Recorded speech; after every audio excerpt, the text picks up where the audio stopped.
think outside the box, if you will. I mean, go there, go off campus. Let's think this through. And sure enough, that's where the Mustang was born. When it finally hit, it took the country by storm.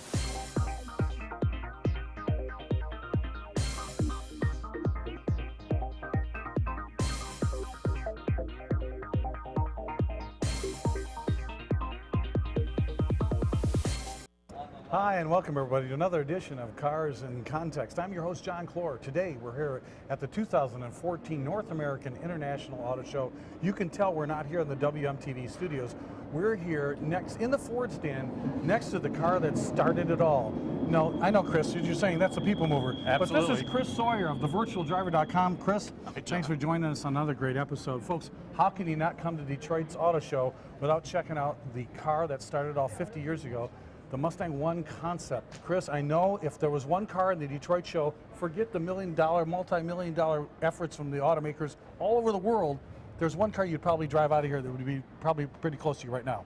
Yes. And is it this one? Oh God, yes. Why, Chris? Why does this car just push your buttons? It was 1962. Yep. I was 4 years old. I saw this car for the first time. My dad was an engineer at Ford. The total performance business was just coming online at Ford. They were going to go to Le Mans the next few years.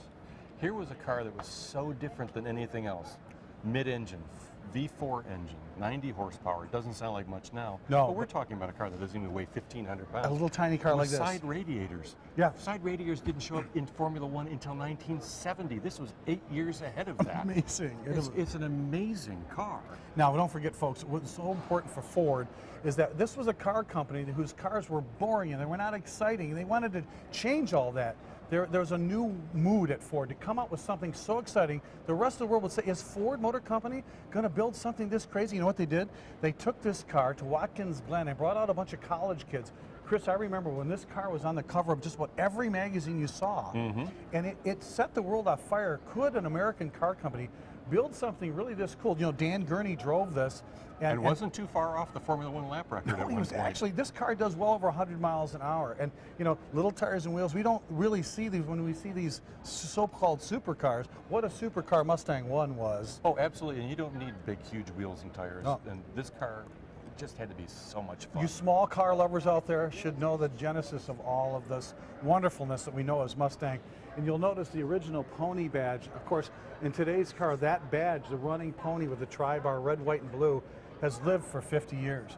You know, now of course we know what happened. Now this car did generate the excitement.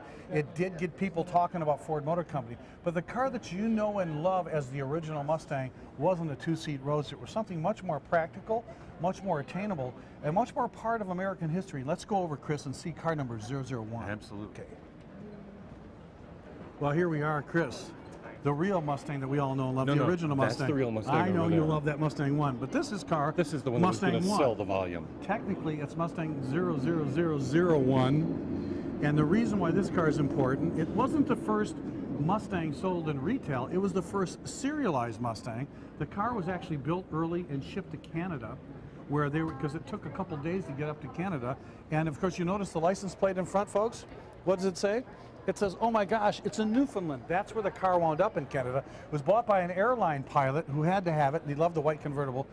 And he didn't realize that he had Mustang number 001 and drove it for several years. It wasn't until Mustang collectors said, hey, where was number 1? What happened to the car? Where they found out where the car was, how this man came to own it, and they actually, Ford bought the car back. You know, this car's home is not, it's actually now in... I'll tell you what, if they hadn't found number 1, they would have done number 2. Well, number 2 happens to be owned by Bob Freya, who is in California. He owns the car number 2, which is actually a gold sedan. Now I know what you're pointing at the hubcap. Yeah. Now, I was going to point at the pony. If you remember the Mustang One, it's a little different. It changed, but it says Mustang, the running pony. But why are you so enamored with the hubcap? It turns out that hubcap was designed by a young Jack Telnack, who went on to become the chief of Ford Design and did the Fox-bodied Mustang, the '79 Mustang. Right, and a lot of people don't realize Mr. Telnack lives in Grosse Ile, at least part of the time. He's still part of Ford's history, and he was walking around press days at the auto show, we got to meet him and talk to him. Cool guy. But this is the car, when you talk about American history, Americana, if you will, it appeared in the James Bond film, the white Mustang convertible. We all remember that in Goldfinger. And then this car, with its long hood, its short deck, the protruding hill, the little setback headlamps, it's got this little hockey stripe C-scoop on the side. This is the car. These classic design cues are all those things that make us think Mustang, and why 50 years later we're still excited about it. And why are we excited about it? Because there's a new one. There's a brand new 6th generation Mustang, and it's here at the Detroit show. We've got to go take a look at it. Oh, heck Let's yes. go. Well, here it is, ladies and gentlemen, the 2015 6th generation Ford Mustang, the car of the enthusiast world. Chris, they were waiting for this for months. It was under They spy were shots. waiting for it. I think this is the most exciting day of your life. It's I'm not going to tell your wife, Jenny. I'm not going to tell your kids. No. I think this is the most exciting day of your life. okay. I kind of want one. Okay, Come on, a red well, Mustang. understandable. a red A Mustang new double GT. pivot front suspension. Yeah. A new independent rear suspension, something we've been waiting for ages Yeah. on the Mustang. And now 3 powertrains. 3 powertrains, a 4-cylinder turbo, The the V6 EcoBoost. that we have now, Right. and the V8. The 5-liter V8. Yes. More horsepower, more technology. The car is lower, leaner, and meaner. Mustang has never been more American, more rough and tumble, more muscular than it is this day. But you look at the styling. I mean, we've really got the tail end right. Tried the 3 vertical tail lamps, so much a part of Mustang history. That rear haunch, that little hips on the side of the car was so important to the muscle Mustangs that we started to know and love. I mean, from the original car on out. And now with this all new domed hood, it's got the protruding grille, the setback headlamps, totally modern, big brakes, big engine, Chris, all new interior. Yes. High-end, Very nice interior. high-end interior on the Mustang. The Mustang is all that, and it is all back. And Ford wants you to know that after 50 years, an iconic car like this, it really means more than you think. It's not just a car. No, it's the people mover. It's not. No, that's the people mover. It's also an iconic. It is really Ford Motor Company. It means Ford Motor It's Company. more than Ford Motor Company in many ways. It is something that is so quintessentially American, that has hung around for so long, that started out with that whole romance of the West. Yeah, I mean, you're right. The freedom. Freedom, individuality, all of those things. And I think they've recaptured it in many ways, but they've also brought it up almost to another level of vehicle, into almost the BMW range. Yeah, I mean, this car, when you talk about pure performance, there's probably never been a bigger performer than it is today. And there's more performance variants to follow. Oh yeah, this That's is just the going tip to be of the iceberg. amazing. So when you come down to the auto show, you've got to be immersed not with just this new Mustang Coupe. You've got an absolutely stunning new convertible. Extremely elegant convertible. I mean, what is better? Now, if you're driving a brand new Mustang convertible and you can't get a date, what does that mean? You're a loser. Oh, not you particularly. No. If you can't get a date driving a car like this, you got problems that Ford Motor Company, anybody can solve. In fact, you really have to go see Dr. Phil. I mean, you got something this hot, this Hours cool. and hours on the couch. You ain't kidding. Mother issues. We're going to take a brief little look at some of the things that Ford is doing for this 50th anniversary. Yes, we know that April 17th was the official birthday of Mustang. Ford is celebrating with the Mustang Club of America down in Charlotte Motor Speedway and in Las Vegas. They're going to be doing both. Well, in fact, welcome. And we're going to have a wonderful celebration of both racetracks on that April 17th. But we're going to show you 50 years of kind of like Mustang's heritage. We're just taking a little walk upstairs. Okay. Let's go. Let's do it. Of course, you can't really talk about the Mustang until you talk about what it means for 50 years of American heritage. And we're upstairs here at the North American International Auto Show, right above the Ford stand, to walk through Mustang's little room of freedom, optimism, Mustang. And Chris, in front of us, probably one of the coolest Mustangs that Ford didn't build. This was the Midget Mustang. It was offered for Christmas in 1964 for, you ready for this? $12.95. You think it's worth $12.95? Yeah, $1,295. Yeah, if you had one of these still in this kind of condition, these little pedal car Mustangs were the bomb. This is what you had to have. And of course, years later, they made radio-controlled Mustangs. Of course, that big model Mustang was a dealer promo. Really, it started the world thinking about, let's give these little Mustang models, pedal cars. Mustang was seen everywhere, not just in marketing, on television and advertising and on the and all of the magazine covers, but really in everyday America. This is a way to get it into everybody's life. Right, and little make kids- it stay. Yeah, oh, and it's been part of that life for 50 years. That's why when you come to Detroit, don't just look at the cars, come up and experience this. Let's go take a little walk through time here for a second and look at some of the cool things they have. Can we go back in time? Because I was 4 when this happened. My dad wouldn't buy me one. I don't think we can physically take you back in time, but thanks for asking, Chris. Come on. Now Darn. look at this. Hey, there's Jack Telnack's wheel There's, cover. now, what did we talked about that earlier? Yeah, Jack Telnack's wheel cover. My goodness, that's it. And it says right there, this gives you the history. This is, remember the World's Fair. The car wasn't launched at a Nope, typical dealer George event. and Mitt Romney. Right there, George and Mitt Romney, right? At the World's Fair in New York City, in Flushing Meadows.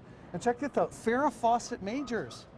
She drove a Mustang 2, Cobra 2, and Charlie's Angels, and really. And you do too, but you don't have half the hair she does. No, but she had a great poster. Everybody owned, and of course books on the Mustang. It's all part of our heritage. Hey, let's go down here and check out this cereal box. Heck yes.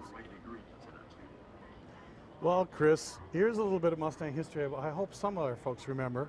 This here is a box of Post Raisin Bran cereal, and inside, free, was a plastic scale model of the Ford Mustang. And you see that little yellow thing? That's what you got inside your box of Post Raisin Bran. Now, if you put yourself in a box of cereal, you were doing something right.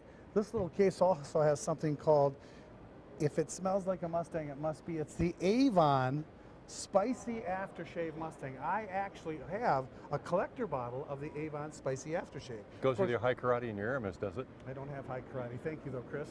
I do like Old English. But back in the day when guys used to wear a lot of aftershave, for all you kids out there wearing Axe, you know what I'm talking about.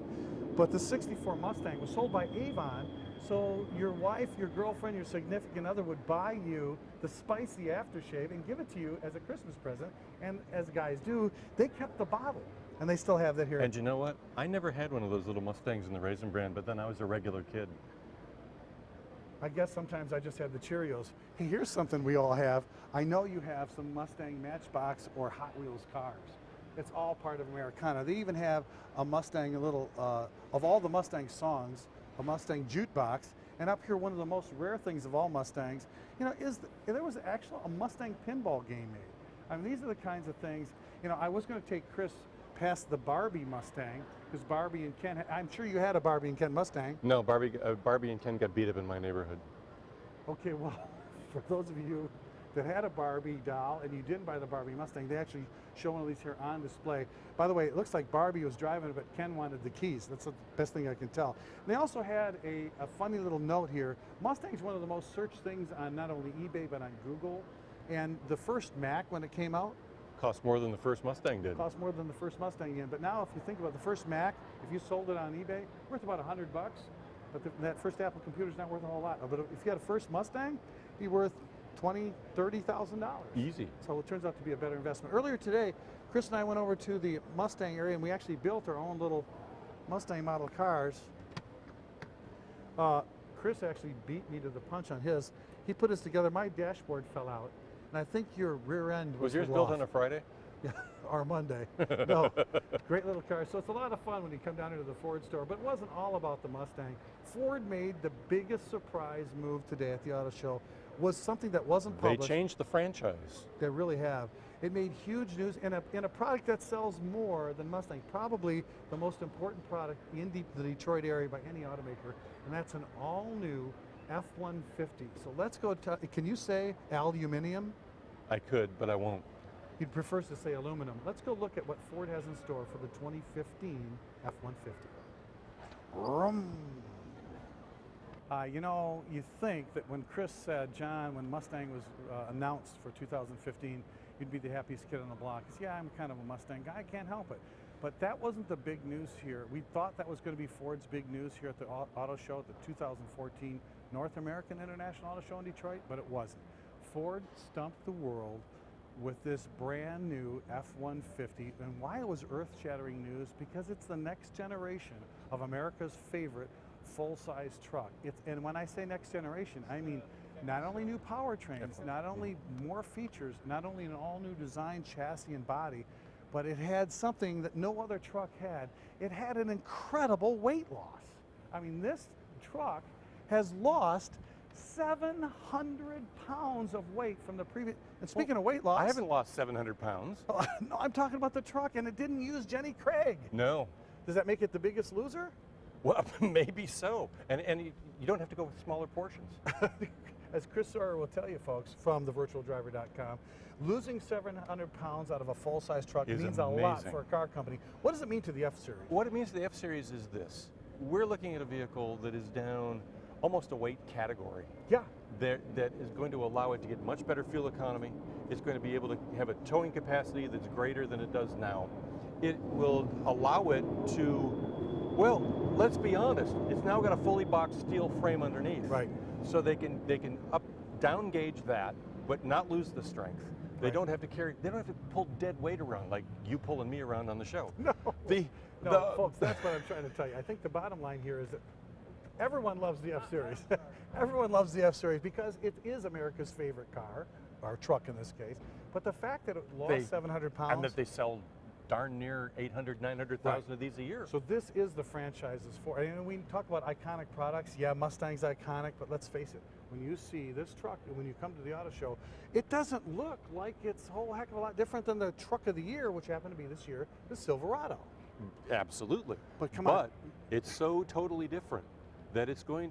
And let's be honest. A lot of people are going to be worried about aluminum because Yeah. they know steel can be fixed. They know how to do it. They're worried about all of that. Right. And they think tin can when they think Is aluminum. aluminum safe? Right. But we're talking about a new alloy of aluminum. We're talking about aluminum is used in armoring. Right. So it's not like it's something that can't take the heat. No. This is going to, I think, quite honestly, change a lot of things. And this is only the first aluminum vehicle you're going to see from Ford. Oh yeah. So folks, when you come down, take a look at this new truck. Check out the display that Ford has to show you how they build this aluminum skin. Why it's pound for pound stronger than steel. Why they're comfortable. We had to do that whole show about aluminum on Cars in Context, about why aluminum was so important to the industry. Is this the right move? They made the right move with EcoBoost when they tried to get better mileage, but maybe now by going with a much lighter body, part of it is take the weight out, you put the fuel economy in, you're going to get better mileage. This truck haven't been announced in price or numbers, but it's going to be earth-shattering. Oh, I think so. Now, speaking of stuff that made headlines, let's go over to see what the other big guy in Detroit, General Motors, did. Yes, they had the truck of the year with the Silverado. Yes, they had a very important announcement here in Detroit. They had the new Corvette. So let's go check out their sports car and their truck. Lead the way. Here we go. Well, here we are at the Chevrolet stand. Christopher Sawyer is looking over what we have in front of us. Yeah, last year we showed you the new Corvette, and when the Stingray came out, it set the world ablaze. Again, it was America's sports car, and you know, as much as Mustang means to Ford, Corvette means to Chevrolet. But Chris, now instead of just the Stingray, we've got ourselves not only this Z06 high performance model, but a full race version. The C7R. The C7R. Chris, what makes this car, other than the fact that it looks absolutely like it's doing 700 miles an hour standing still, what makes As the Z06 Tim Allen would say, more power. more power? That's right. What this car, folks, if you look at it, really, when you talk about Corvette and you talk about performance, you have to talk about Z06 because everybody wants the highest performance variant they can in life, but this car right now It is draws a really the crowd no matter high what. end for the typical driver. Yes, can you track the car? Do you need to get, I mean, the CR7, do you need that? No. No, but you want it. But then again, you want this too, right? The high end of this is the high watermark of the current Corvette chassis. So Chris, when you talk about Z06, the niche isn't so much as how many you sell, it's what it means to the Corvette brand. Oh, absolutely. The image, the ability to go up against Porsche head to head, the ability to take it to the Europeans with Right. a car that is fully competitive. Yeah. And that's the first time for Corvette. They've had the performance, they've not had all of the things that they've needed, especially in terms of the interior. Right. Now they've got it all. This car, yeah, it probably is the most trackable Corvette made. Now, Mustang, if you recall, last year came out with a Boss 302 and the Boss 302 Laguna Seca. Ford Racing made a Boss 302 S model, and that's why we have a track model. I mean, do you really need that? No, but again, it's all about the Corvette brand. It's where it puts Corvette in the enthusiast mind. And Chris, when you look at these cars on the face value, they have all the credentials they really need, not just to be dominant on the street, but you could take this car out and track it every day. Oh, absolutely. And you know what I can say? It's about time. But that wasn't the only news. Of course, you want to come down here and check out all the Corvettes and to see the entire lineup. But you know, General Motors made kind of a sweep of the Stingray awards. took Car of the Year. Stingray took Car of the Year, and then their truck, the Chevy Silverado, was the Truck of the Year. Which is interesting because over at Motor Trend, 2 years running, the Ram is Truck of the Year. Folks, isn't that interesting? I mean, we have this Disagreement jury. among the journalists. The ranks. journalists don't agree. They saw Silverado as the Truck of the Year, and then Motor Trend says, no, it's been Ram. But I think next year, I don't think it'll be Silverado or Ram. It may have been that F-150 we just looked at. Absolutely. Well, why don't we go take a look at this, a brand new entry that, remember we did the show on Cars in Context, what happened to the small pickup? Well, guess what? They made a smaller pickup. But it's not quite what we need. Let's go take a look at this new Canyon. So when we're talking really important trucks, Well, we talked about trucks at a previous show. It was called Whatever Happened to Small Pickups. If you've been watching Cars in Context, you know that this is a part of the segment that's completely gone away. So the question now is, where has the car company, where is the industry gone, Chris, when we tell them, hey, we want a small pickup, and all of a sudden, Sunday night before the auto show, they introduce the Canyon. But this thing's not a little pickup. It's not No. a small pickup. It's It's as a big as a Canyon. it's the 7/8 pickup. It's a 7/8 size, full size. This gives them better cafe numbers. It draws off those people who would be in a full-size truck, but gives them something smaller with more fuel economy so Right. that they can sell more, Corvettes. Right. And then, they satisfy both. But as a small pickup truck, no, this isn't it. Yeah, I look at it and I see the deep bed, the long bed, full size interior. This is bigger than, it reminds me of the Dakota. This is actually now GM. This is bigger than a Dakota. Yeah, they're calling it a mid-size, but folks, we're telling you, we don't think this is where the market is. A mid-size truck is too close to a full size, and if it's priced too full, you'll say, you know what? For a couple hundred, maybe $1,000 or $2,000, I can get a full size. Or for a few bucks a month on a lease. Right. So I'll what do it. Cars in Context was talking about is a compact truck, something small, very fuel efficient. Well, there goes a Corvette. No, that was, folks, by the way, if you're here at the Chevy stand, check out the new Camaro. It's been a little, I would say freshened. Updated, yeah. Updated. They got a hot new SS convertible here. The Z28. Z28 says, hey, Mustang boss, and all you Mustang lovers, Z28's back. There's a real battle here, not with just the full-size trucks, Nope, but with everywhere. performance cars, and it's not just domestics. Folks, let's go see a performance car, a name from the past, that's gonna try to be a Mustang wannabe. It's over here in the Nissan stand. Let's go. Let's check it out, Chris. Well, we talked about performance cars, we talked about icons, and it isn't just the domestics that want to get in on the performance car, the iconic cars that enthusiasts have known and loved, not just Mustang, Corvette, Camaro. When Chris and I came upon a Nissan stand and we saw this, Chris, we thought, This is what the Mustang was. And this is where the Mustang has walked away from. we talked about what this car, if you kind of look at it, it looks like the old Datsun 510. Absolutely. An enthusiast car from way back when we were cutting An our iconic teeth. car for the boomers and the new generation. But this little IDX concept car is kind of an idea where Nissan could take the next sport 2+2. Mm-hmm. And unlike some 2+2s that the big car companies are showing us, this one, Chris, looks like you could probably actually sit back there. Yep. A little tight. Well, But- the kids that fit back, they're fine. But what's the appeal of a car like this if it doesn't have the big honking V8? It doesn't have the big honking V8. So it's lighter, it's smaller, it's more fuel efficient. It's handles better, lighter on its feet. It's a car that doesn't need all the huge tires and everything else to stay on the ground. This is a car that where less is more. Yeah, taking a page out of the original Mustang's book, when you look at it, you say, wow, that car is styled, it's cool, it's something that has enough utility that I can use it, and oh my gosh, I can afford it. And that's, I think, what Nissan's trying to go back, harken back to a car that really was embraced by the enthusiasts with the Datsun brand, and not just the Z cars, there's other things other than a Z car. 510 was the one that put Datsun on the map. Really. And this car really goes back to that. And it's got a Levi's interior on it. Yeah, blue jeans interior. But that's not the only thing we wanted to show you here. There's another little sports car that Chris is thinking may actually get into production someday faster than you might think, and it's over here at the Kia stand. Let's go check that out. Sure. Well, here we are at the Kia stand there at the North American International Auto Show. And one of the surprises, the guys who like performance cars, they all talking Mustang. They're talking little performance sporty cars. It's all at the buzz of the show. And when Kia unveiled this little Stinger, I'm telling you, it surprised a lot of people. Not just Chris, the fact that it's got the kind of layout you'd expect from a Mustang lover.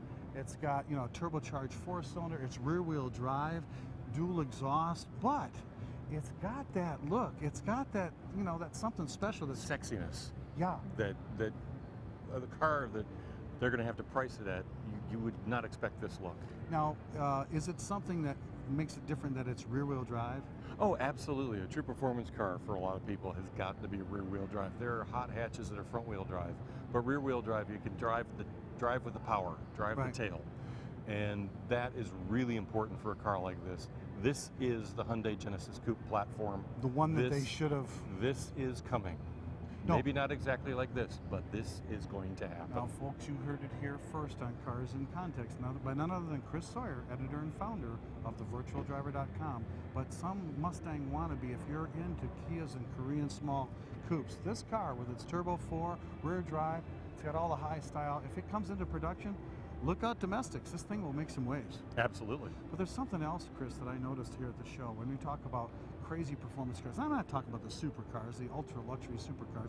I'm talking about cars that came from a long lineage of things like cars that we remember from our 70s past, Mustang wannabes from yesteryear. There was something over at the Toyota stand that really caught my eye. It was something, all right. Well, let's go take a look at it and try to close this part about performance cars at the show with something just out of this world. Let's do it. Let's check it out. Well, if you come to the show, Chris, and you're at Detroit and you're looking at all the cool performance cars, there's so many. Almost every manufacturer has one. But I don't think as many have made a statement, both in styling and performance and in like what if, than this Toyota here, right here in the Toyota stand. This bright red, absolute monstrous looking, looks like a supercar, but it's really got humble roots. It does. I mean, remember the Celica? Remember the Celica Supra? Remember the Supra? Oh yeah, all of them. Those were Genesis. Right. This is what has resulted today. Wow. They lost that car. They lost what it was about. They got too pulled into the flavor of the month in the sporty small car, the compact. And they ended up killing that car. Right. And then creating Scion Right. and recreating it as the FRS. Right, which But really then didn't catch on. Which it caught on, but Scion is sort of dying on the vine. Right. So now they say, well, we need something for Toyota, something that says, hey, Toyota's cool, Toyota's fast, Toyota's this, Toyota's that. And Akio Toyoda himself wants something like that. He's a racer, he wants to do these things. Right. Well, they had the LFA over at Lexus. Saw that. This is Toyota's LFA. Not as expensive, it doesn't cost $235,000, but we're talking about a car that is high performance more in the Corvette vein, but as a +2. Right. It sort of is cutting the difference between Mustang and Corvette. As to what actually happens, that's a really good question, because Toyota is tying up in producing a sports car with BMW. Right. So this may well be the next Z4 and Okay. Toyota's version of it. Well, folks, the FT1, when you look at it, you say there's no way a car like that could come into production. But let's face it, when you think about all the great little Toyotas that were tried to Mustang wannabes, this car takes it. Especially the original No, Celica, the which Celica, looked like one. And it really, nobody made any bones about it. It was copying the Mustang. Without But a now, doubt. And now if you look at this, some people say this looks like kind of like a cross between a Corvette and a Viper. But as a 2+2, it's a different beast. Yes, absolutely. So when you come down to the auto show and you see something like a Toyota FT1, the question they're going to ask you, Chris, would they build something like this? Yes and no. They will, but not in this form. Kind of like last year when you watched the NAIAS 13 show, the 2 shows we did here, and we told you about the Toyota Corolla. Would it be this expressive? And it turned out to be toned down quite a bit. Yes. And I don't know who won that bet. I can't remember. But I can bet that if this year you've been itching to come down to the auto show, this is the place you go. I'm glad that you watched 2 episodes of Cars in Context. Both episode 1, when we really talked about the bread and butter of the auto industry, sedans, CUVs, and this episode now where we talked about what we kind of turned us on with performance cars, the all-new Mustang, all the heritage of the Corvette, the Camaro, and yet some of the cars that maybe could happen with Kia, and of course with this little FT1. And let's not forget the trucks. And folks, you can't forget the trucks because you know as America works, as Detroit works, so does our hardworking trucks. It's all about what makes Detroit tick. And you know, we're going to watch this market really closely. If they watch Cars in Context, they would have known they still need that small pickup. They missed it. We got to thank Chris Sawyer of thevirtualdriver.com. You're welcome, John. The Virtual Driver, the best automotive blog and television. Now, Cars in Context and Cars in Context TV. Not only are we on WMTV for you every week, but we're also on YouTube, so check us out there. Folks, I'm really glad you joined us for the auto show. Don't forget to tune in next time. Until next time, remember that knowledge is power. I'm your host, John Clor, and thanks for watching. You want one.